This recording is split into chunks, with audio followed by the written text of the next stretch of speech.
Hey everyone, Laurie Spencer here. Welcome back to the Dark Side of RFK Jr., episode 18. And we've been reading Jerry Oppenheimer's book, Robert F. Kennedy Jr. and the Dark Side of the Dream. We're closing in here on the final chapters of this very dark book. And I should probably put a warning here at the beginning of the video. What we're going to discuss in these final two chapters is for adults only. It's deeply disturbing and sometimes graphic material. We will be dealing with the topic of suicide. So if that's triggering for you or difficult, you might want to tune out and shoo the children out of the room. And if you're following along in the hardcover edition, we are going in today on page 336, chapter 36, Fatal Ending. In the months before Mary Kennedy decided to take her life, in May of 2012, she made a number of alarming comments to a longtime friend. She allegedly said she feared for her life, claimed that Bobby repeatedly told her that she would be better off dead, and that it would be so much easier if she killed herself. Whether her disturbing claims were true or false, no one knew for certain. She asserted that she had started feeling, quote, gaslighted in the marriage by Bobby, and that he kept telling her that she was a borderline personality. However, Mary's own therapist didn't believe that she suffered from borderline personality disorder, a form of mental illness, but had some of the illness's traits, which were considered common and difficult to diagnose. By gaslighted, Mary was referring to the 1944 film Gaslight, in which Charles Boyer attempts to make Ingrid Bergman believe she's gone mad. And Mary told a confidant that Bobby was making her feel like she was crazy. Moreover, Bobby had gained temporary custody of their children in 2011, which was devastating for their mother. At the same time, Mary claimed to her friends that she had been banned from visiting the Kennedy compound and had been cut off from the family she'd known since she was a teenager. All of it caused her great anxiety. She started drinking and reportedly twice went to an expensive rehab facility in California. In April of 2012, about 5 weeks before she killed herself, she took a drink after previously having attained sobriety. Concerned, she immediately sought out a sponsor in Alcoholics Anonymous and worked through one of AA's intensive, emotionally demanding 12 steps. The two spent some 60 hours together, but her rage and resentment toward Bobby was barely touched upon. Mary had once told a friend that she felt she was addicted to him and was advised to take off her wedding rings in order to empower herself. On several weekends at the Kennedy home, Mary and her sponsor spent 8 to 12 hours together, during which time they read, word for word, the 576-page Big Book of Alcoholics Anonymous, the Bible of AA. Mary understood that after she was finished, she would be in better emotional shape to handle upcoming child custody hearings that she faced with Bobby and his lawyers. She felt that she was being screwed regarding custody of the children, quote, because all of these legal people were all Bobby's people, she told a confidant. Because of her work with her sponsor, Mary was emotionally healthier than she had been in a long time. She had taken up yoga and was going to classes every day, along with religiously attending AA meetings. She had begun grooming herself again and had even gone to a party with a friend who thought she looked terrific. There was an extreme lift in her, a friend noted. She was really peaking. She had turned a corner. Feeling more confident, Mary was considering going to the California-headquartered Hoffman Institute Foundation, which she was said to have heard about from Bobby's brother, Max Kennedy, who had told her he had gone through the week-long personal growth retreat and that it had been life-changing for him. The almost $5,000 program billed itself as helping clients, quote, identify negative behaviors, moods, and ways of thinking that developed unconsciously and were conditioned in childhood. Mary had also become involved in a craft project. She had done some redecorating and had a number of empty paint cans that she didn't want to throw in the trash because it wasn't an environmentally friendly thing to do. Instead, she had decided to cover the cans with the remnants of an expensive fabric that she had used on some furniture. The fabric-covered cans were to become part of a piece of furniture that she had conceived. But when she returned to the design store to get the remnants, they apparently were lost.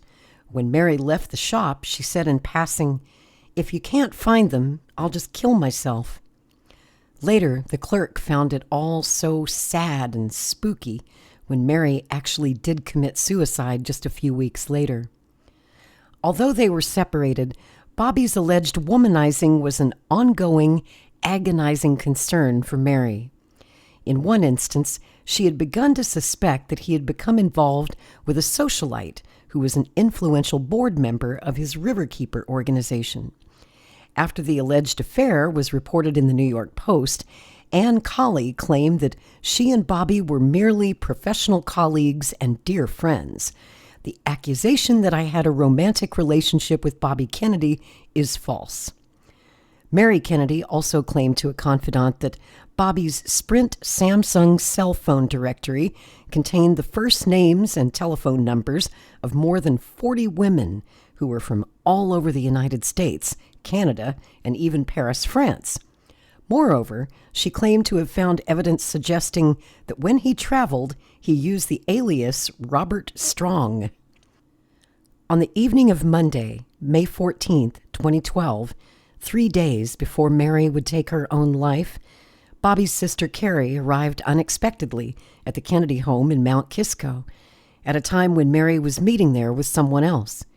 It was, Carrie would say, a friendly visit, that they had a long talk about school and summer plans for Mary and Bobby's daughter Kyra, the second of their 4 children, who was turning 17 in July, just 2 months away. According to Carrie, quote, Mary said Kyra was excited about going to Los Angeles to visit a friend, and Mary wanted to be sure that Kyra had time to spend with her Hyannisport cousins. But there was another side to the girlfriend chat. Carrie was said to have been putting intense pressure on Mary that night and in the weeks before to sign Bobby's divorce settlement agreement, described as a, quote, very bitter, harsh, and draconian proposal, limiting Mary's custody of her children and slashing her financial support. The house guest was, quote, terrified at the pressure that Carrie had been putting on Mary and felt that she should have reported it to someone. Carrie's visit was so disturbing to Mary that she burst into tears, and probably for the first time in the many years of their friendship, she ordered Carrie Kennedy to leave her home. A few weeks before the troubling visit, Carrie had accompanied Mary on road trips to see her sons, 11-year-old William Finbar Kennedy at the Stratton Mountain School in the ski country of Vermont, and 17-year-old John Connor Kennedy at Deerfield Academy in Massachusetts. A friend of Mary's who had heard about the trips said Carrie had hammered constantly at Mary to sign Bobby's settlement and told her, quote, there's not an endless pool of money. You're making everybody broke. Disheartened by the change in the woman she had always trusted unconditionally and considered her the best, if not her only friend within the Kennedy clan, Mary had confided to others that Carrie had become, quote, Bobby's mouthpiece, as one remembered. Mary believed that Carrie had turned against her and that her big brother's interests were more important to Carrie than her close pal from their teen years. As a confidant asserted, Mary felt betrayed. On Tuesday, May 15th, Mary Kennedy, seemingly depressed after Carrie Kennedy's upsetting visit, was still in her pajamas at 10 a.m. when she usually was up and about, going off to the gym, doing her yoga, running errands. The Kennedys' longtime housekeeper later told police that she had, quote, noticed some changes in Mary. I thought something was wrong with her. I told Bobby about her, and I told him that she needs help. Bobby told me she doesn't want to help herself. Earlier on that Tuesday morning, the housekeeper was cleaning at Bobby's nearby home when she answered the phone, and it was Mary, looking for her estranged husband.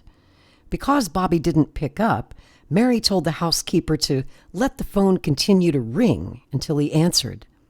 The phone, the housekeeper stated, rang for a lot of times after that, and Bobby never picked up. But later, Bobby would tell police that he had, in fact, taken a call from Mary that Tuesday morning, and self-servingly claimed, quote, "She told me that she was sorry for everything. She said that I was right about everything, and everything was her fault," according to his statement to investigators, a lengthy portion of which was redacted, presumably for privacy reasons. That morning, Mary had also questioned the household help, a married couple, about whether they had told Bobby that she had recently bought a new treadmill, a massage seat, and a cappuccino machine, all part of her newfound positive view of a healthy life. They told her they hadn't, and that Bobby had probably seen her credit card statement. Mary, said the housekeeper, quote, "looked mad and a little upset. I think she thought that we had told Bobby about the purchases, that the couple was spying on her for him." Credit cards and finances had become important to Mary. A petition filed in court by her lawyers stated, quote, "Unfortunately, the last months of Miss Richardson Kennedy's life were full of daily financial challenges, directly attributable to Mr. Kennedy's litigation tactics executed through his family office." Under an arrangement, Mary was to have a $20,000 a month expense limit on a credit card to be paid by the Park Agency, the Kennedy family's money handlers in New York. But, according to the petition, the deal was ended in order to squeeze her and make her panic regarding child custody and other issues. Around 3 in the afternoon on that Tuesday after Carrie Kennedy's visit, Mary came down to the kitchen and took one of the juices that the housekeeper had earlier prepared and said she was a little tired and returned to her bedroom.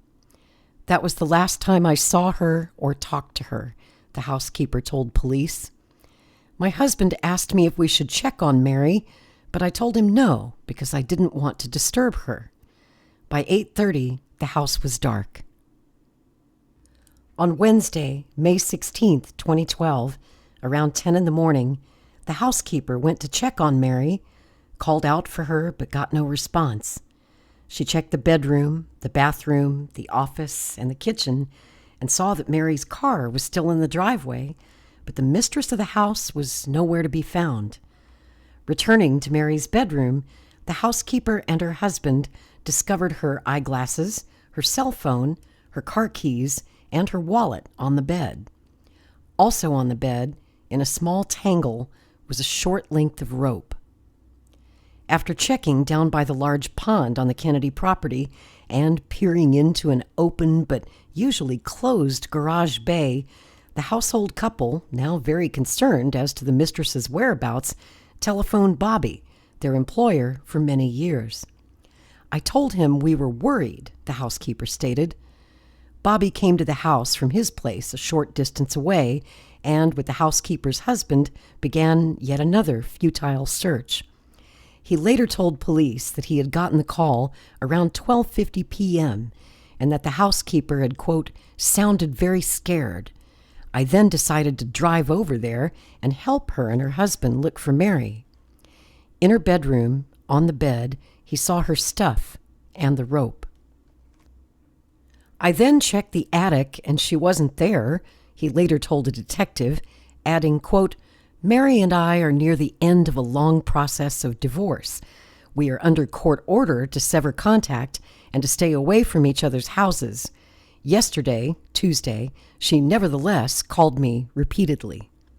Failing to find Mary anywhere in the house or on the sprawling estate grounds, Bobby drove to a nearby town to see if Mary had gone to an AA meeting, even though he had just seen her car keys on the bed and her car in the driveway.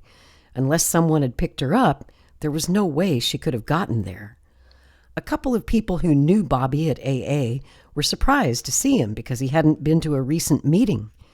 Mary had been telling people that Bobby should have been attending AA meetings because, as she claimed, he was popping painkillers and taking a drug called Klonopin that he said was for his voice problem, but is usually prescribed to treat panic or seizure disorders. That's interesting. I'm going to pause right there because, of course, the voice problem that they're referring to is the spasmodic dysphonia condition that he has that causes his voice to sound kind of gravelly, raspy, like he's choking when he speaks. But, this guy is the current Secretary of Health and Human Services in our country and likes to paint himself as the picture of good health at age 71. Wants to get everybody on a nice organic diet and make America healthy again. That's his pledge. But there has been quite a bit of speculation about what, if any, medications he might be taking. There's been talk that he might be taking anabolic steroids because the muscles that he has it doesn't seem to quite fit a man of his age for those to be all natural. And during his presidential campaign, there were questions about what, if any, medications he were taking.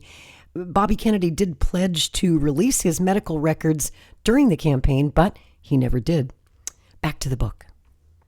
Bobby approached two women, one of whom had been Mary's AA sponsor some years earlier, and the woman who was her current sponsor, to find out if they had seen her.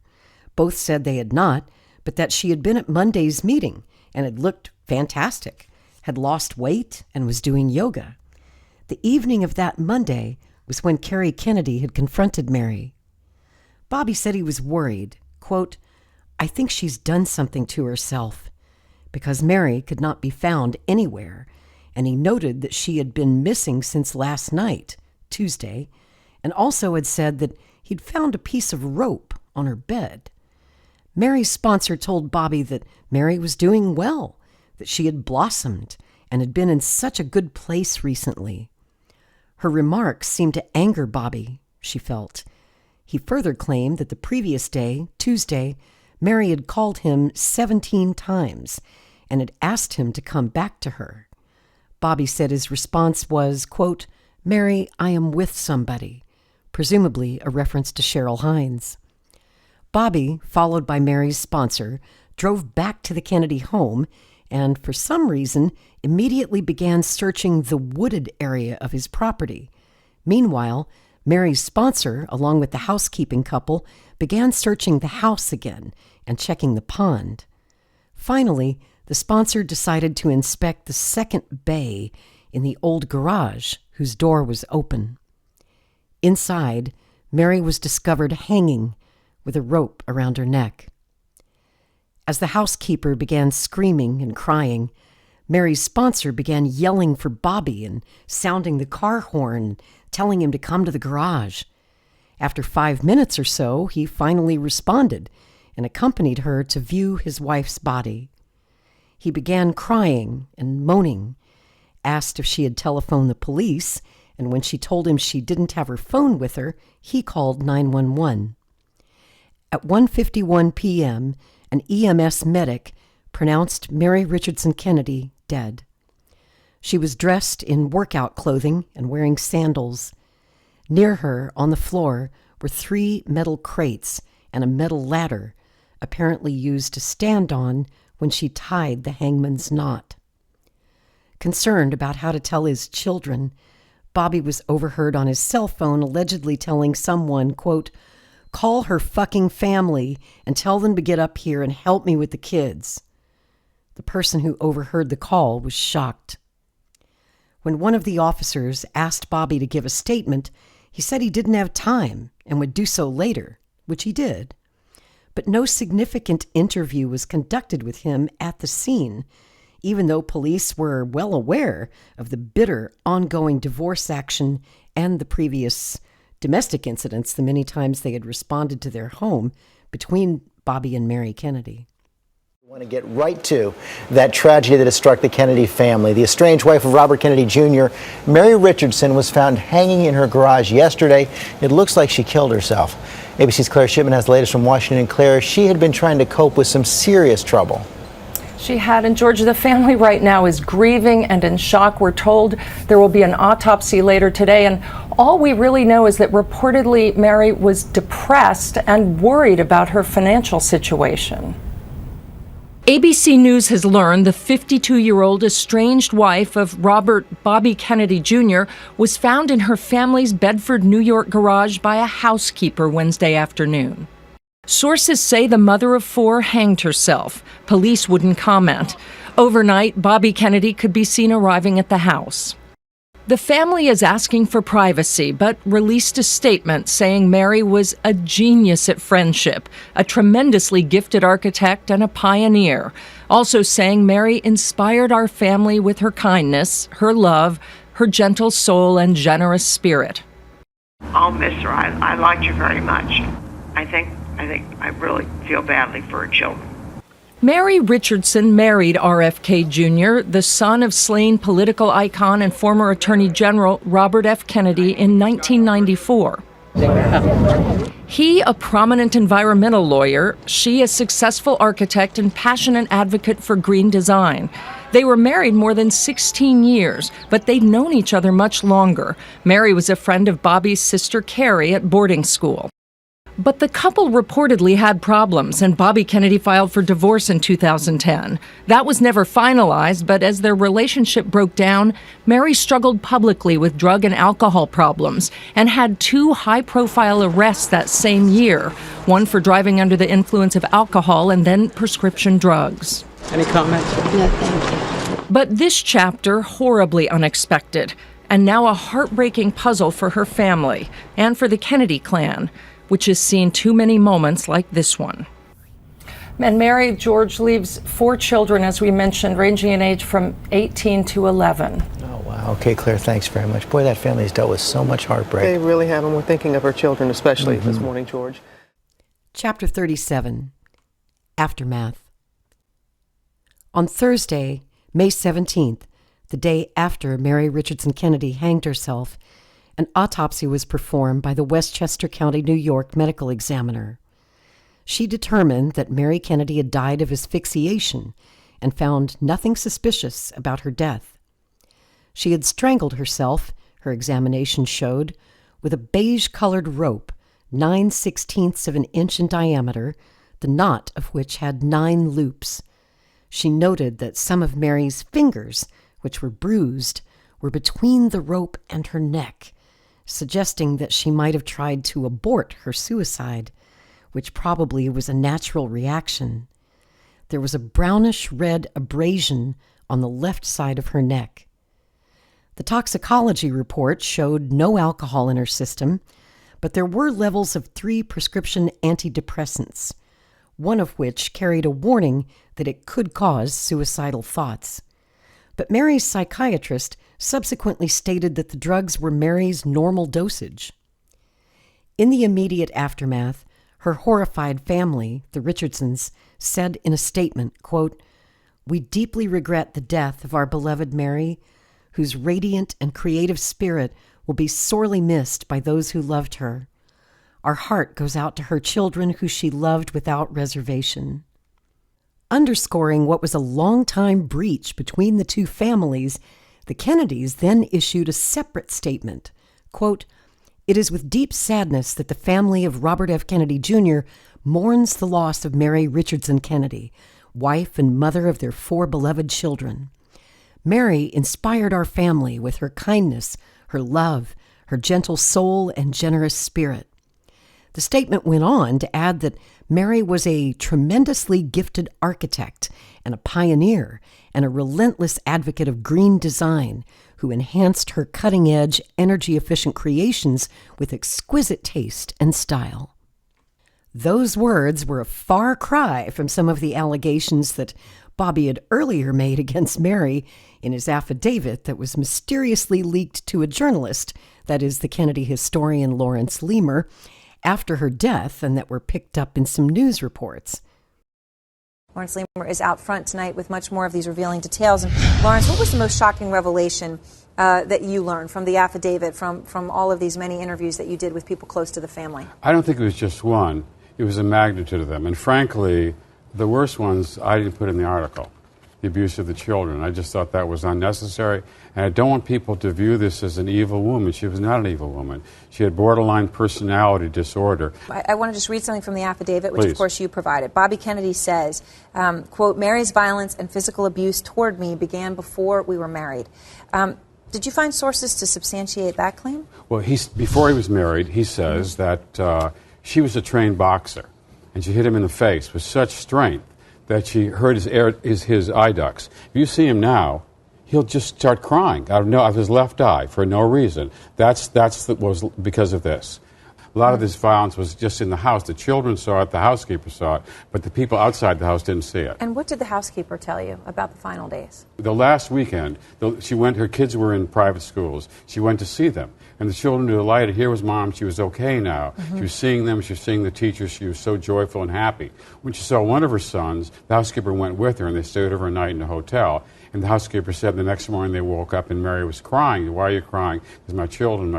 And the housekeeper said, well, you'll be fine with the children. And the housekeeper didn't know that she was saying goodbye to her children. And it's such a tragic tale. I do want to share what the Richardson family has responded, obviously. And I'll just read this to you. They said, Mary's unconditional love for her children and unwavering support of so many people she held close to her heart are the lasting legacies of her life. Our hearts are breaking for what her children continue to witness. We hoped Mary could rest in peace. And then they also speak about the affidavit. The affidavit, which Mary repudiated at the time, is full of vindictive lies. The false claim that Mary suffered from borderline personality disorder is also an insult to those who do struggle with this serious mental illness. There will be a time and a place for the true facts to come out.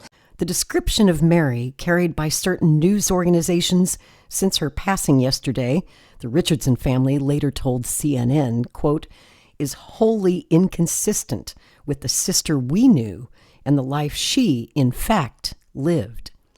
Countless people have described her as an extraordinary mother, selfless in her desire to help others, and one of the finest people in the world.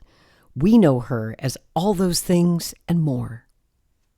While Bobby had told people that some of Mary's sisters planned to attend the Kennedy family-arranged funeral, not one member of the Richardson family showed up. They privately blamed Bobby for causing her to end her life, aware of his philandering and his emotionally abusive treatment of her. The Kennedy service was at St. Patrick's Roman Catholic Church in Bedford, not far from the Kennedy home, on Saturday, May 19th. Bobby, in his eulogy, used the opportunity to reject any and all blame, directly or indirectly, for her death. Quote, I know I did everything I could to help her, he maintained. Quote, the day before she died and called me and said, you know me better than anyone in the world, she said. I was such a good girl. I said, I know you are, and you still are. She really fought so hard. She had these demons, and she didn't deserve it. In the filled-to-capacity Kennedy Church, where Bobby's 4 children with Mary had their first communions, celebrities who knew the couple, Larry David, Glenn Close, Chevy Chase, Susan Sarandon, Edward James Olmos, John McEnroe, but not Cheryl Hines, mourned for Mary Kennedy.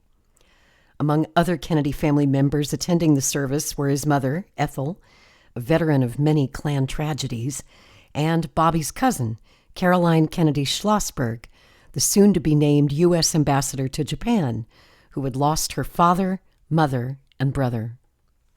And I will pause here to add that also in that crowd of celebrities at the funeral was the infamous Ghislaine Maxwell, who she and Jeffrey Epstein both knew Bobby and Mary quite well over a period of many years, and there are photographs, if you've never seen them, of Ghislaine Maxwell, who's now serving time in a federal prison for sex trafficking of minors, along with the late Jeffrey Epstein. Of course, when this book was written in 2015 by Jerry Oppenheimer, not much was known yet about Epstein and Maxwell and what they were up to. That would all come in the years ahead, so it's not included in Oppenheimer's book, and I thought that was kind of an important detail that I wanted to throw in there. Back to the book. Mary, quote, Bobby told them all, was the most extraordinary woman I ever met. I had feelings for her I will never have for another human being. but he would later marry Cheryl Hines, his longtime girlfriend. In a eulogy written by Carrie Kennedy entitled Ode to My Best Friend, Mary Richardson Kennedy, that appeared in the Huffington Post, Bobby's sister raved about what a wonderful woman Mary had been. She noted that when Bobby married Mary, quote, "I have never seen two people more thoroughly enchanted with one another and more completely in love. They brought out the best in one another and spoke about each other with wonder and awe. And even at the more difficult times, they were still devoted to one another, compassionate, caring, and concerned." Of course, there was no mention by Carrie, who was president of the Robert F. Kennedy Center for Justice and Human Rights, of her brother's philandering, or the effect of the bitter divorce, both of which might have been said to contributed to Mary's suicide. Like many of the Kennedys, Carrie was an expert at spin. And, like some of the Kennedys, she had been a reputed cheater herself, such as in her much-publicized affair during her troubled marriage to Andrew Cuomo. At the same time that Carrie was praising Mary as a popular, beautiful, extraordinarily bright student and creative woman, she also emphasized what she claimed was Mary's dark side, fighting back, quote, "the demons who were trying to invade the paradise of her very being," as she put it. She claimed that Mary, quote, "suffered from depression for the last 6 years or more," and went on to assert that the depression had existed for as long as I knew her, stating that it had reared up in high school, college, and beyond. Buried in Carrie's narrative, in just one brief paragraph, was a mention of what she characterized as her pleasant visit on Monday night, May 14th, 3 days before Mary killed herself. The Richardsons, meanwhile, held a private memorial service at the stylish Standard Hotel in Manhattan's trendy meatpacking district on a rainy Monday, May 21st.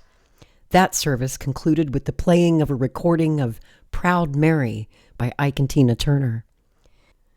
The Richardson family had battled unsuccessfully in court over which family, they or the Kennedys, controlled Mary's remains.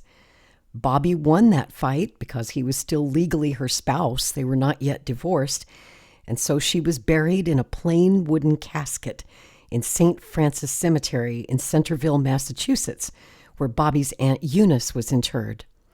But a few weeks later, she was exhumed by Bobby Kennedy.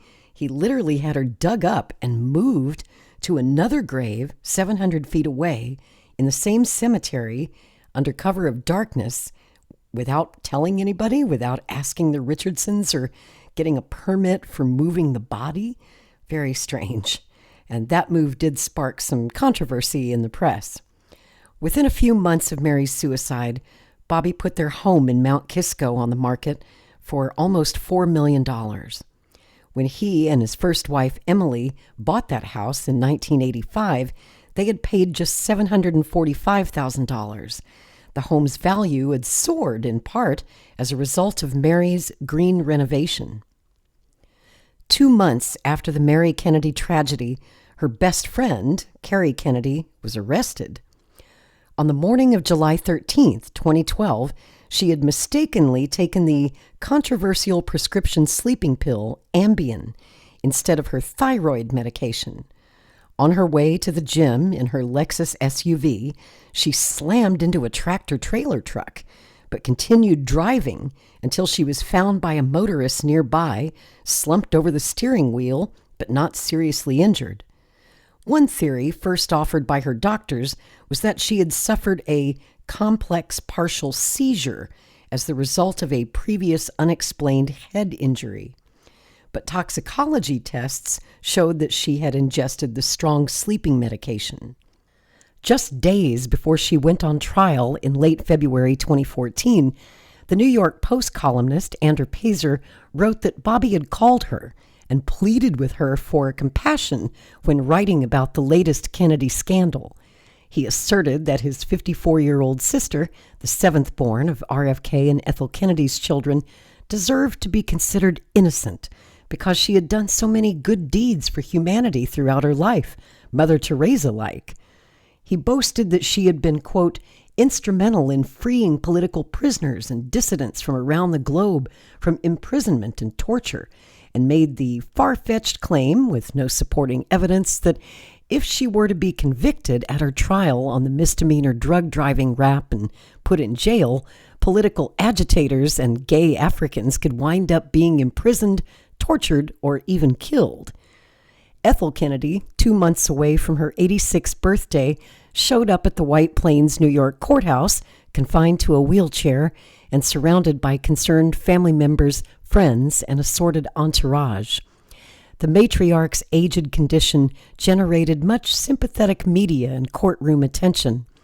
A veteran of many Kennedy courtroom dramas through the years, Ethel knew very well how to play her role. When Carrie took the stand in her own defense, she also played the Kennedy card to the hilt, invoking her murdered father, telling the 6-member jury, quote, "Daddy was the Attorney General during the Civil Rights Movement, and then a senator. He was assassinated while running for president." Not surprisingly, she was acquitted. The New York Times pointed out that the not guilty verdict came with some irony. While the prosecution had, in part, put Carrie Kennedy on trial to show that she wasn't being given favored treatment because of her name, quote, "It was her very prominence as a Kennedy that helped her mount a defense that made prosecutors look inept and even heartless." At the close of the 4.5-day trial, Ethel Kennedy was miraculously out of her wheelchair and jauntily walking arm in arm with her victorious daughter. Some 6 months after Mary Kennedy's tragic end, a joyous Cheryl Hines accompanied a seemingly contented Bobby to Paris to celebrate his 18-year-old daughter Kyra's formal debut at the debutante ball in 2013. Kyra, who very closely resembled her late mother, was among 20 debutantes chosen exclusively for the ball. On a drizzly Saturday, August 2nd, 2014, in the Kennedy compound in Hyannisport, 60-year-old Bobby married the 48-year-old divorcee Cheryl Hines, who became his third wife. A Unitarian Universalist minister officiated the wedding. Not long after, the newlyweds purchased a $5 million gated estate with a recording studio and a 2-story treehouse that was advertised as a Connecticut compound in Malibu, according to Variety. Hines had sold her 5-bedroom, 4-bath gated Cape Cod-style home in the Tony Bel Air section of Los Angeles. She had bought that bachelorette pad for nearly $3 million after her 2010 divorce. Shortly after marrying Bobby, she put it on the market for $3 million.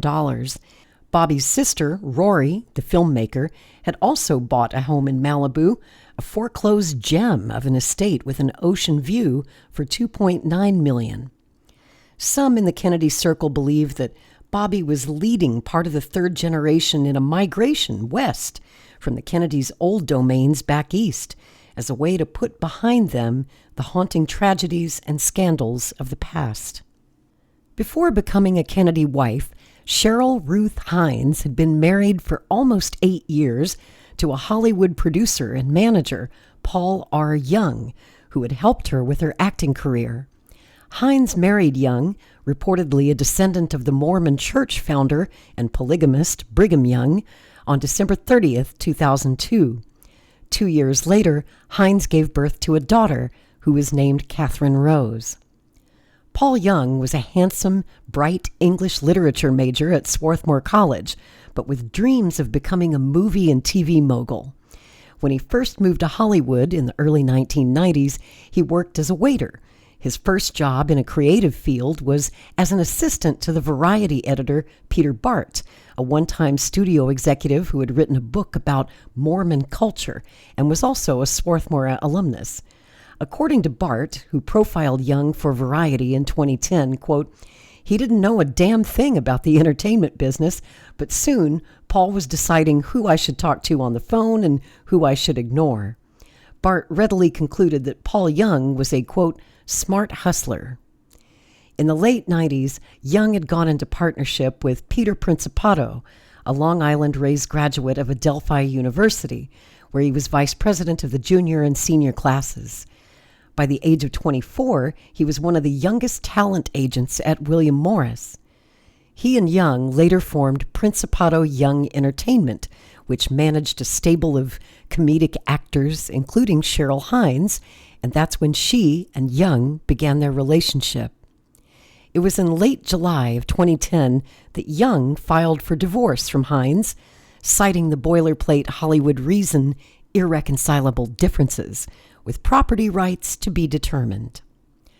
Unlike Bobby's first wife, Emily, who was a Phi Beta Kappa in college, got a law degree, and served as a legal aid attorney in New York City, and unlike his second wife, Mary, who graduated near the top of her Ivy League class and became a talented architectural designer, Cheryl Hines' claim to academic fame was as homecoming queen, elected as a write-in candidate for her class of 1983 at Tallahassee's public Leon High School. The daughter of a building contractor father and a state employee mother, Hines later claimed to her hometown newspaper that she won the title because of the, quote, dork and chorus nerd vote. Those were my people. I was not the prettiest or the most popular girl in school. I never got the big part in Tallahassee Young Actors Theater musicals because I wasn't a very good singer. When the group was casting for a production of The Sound of Music, Hines didn't get the Julie Andrews part. She played a nun. For a time after high school, she attended the University of Central Florida. Then she drove west to Hollywood to pursue an acting career. For a time, she waitressed and then became a personal assistant to Rob Reiner. She studied improv and sketch comedy with the Groundlings before landing her first TV roles, the biggest of which was as the perky wife of the very Jewish and neurotic Larry David character on HBO's black humor sitcom Curb Your Enthusiasm. For her role, she earned a couple of Emmy nominations and a star on the Hollywood Walk of Fame. But her most successful role was her part in the Kennedy clan drama. "They are a lot like other families," she once said, "except they are the Kennedys." After she married Bobby, Cheryl Hines expressed her excitement about having the iconic Kennedy name and boasted about going to the White House with her groom to see her new mother-in-law, Ethel, receive the 2014 Presidential Medal of Freedom. Ethel's daughter, Carrie, who made the announcement, stated that her widowed mother, quote, is so deserving of this award. The medal, the nation's highest civilian honor, was being kept in the family. It had been established by JFK in 1963. In noting the trip to 1600 Pennsylvania Avenue Northwest, Bobby's bride was noted in the press as saying that her life with him was, quote, spicier and a lot of laughs. She said, "People in my circle tend to look at people in politics as being boring, but that wasn't the case," she said, with her second husband, even though he wasn't in politics yet. In his sixth decade, Bobby had begun yet another domestic life with his third wife. The couple's close pal, Larry David, had even told Bobby before he married Cheryl, "Nothing you ever do will rattle her." A decades-long friend of Bobby's, who was among the 300 guests at the Kennedy-Hines wedding, was mystified as to why Cheryl married Bobby, since his history as a womanizer had become so public and was entwined in scandal. As the friend later observed, quote, "Any woman who gets involved with Bobby does so with her eyes open or their brains lopped off. Any woman who thinks they're going to change Bobby is misguided and purposefully ignorant. Women have to understand what they're getting into when they're with him. You can hate it, you can make excuses for it, you can do whatever you want to do. It doesn't change the fact that he has a long history of doing certain things. And if you think, wow, I'll be different, then you're fucked." And that is the end of that chapter. And we're almost to the end of this book. All that remains is the epilogue, which we will do on the next episode of The Dark Side of RFK Jr. I think it's a very powerful epilogue, and you should definitely tune in for that one. So be sure to subscribe to the channel, click that notifications bell, and you'll be notified as soon as that episode is posted. Until next time, take care. I'm your friend, Lori Spencer.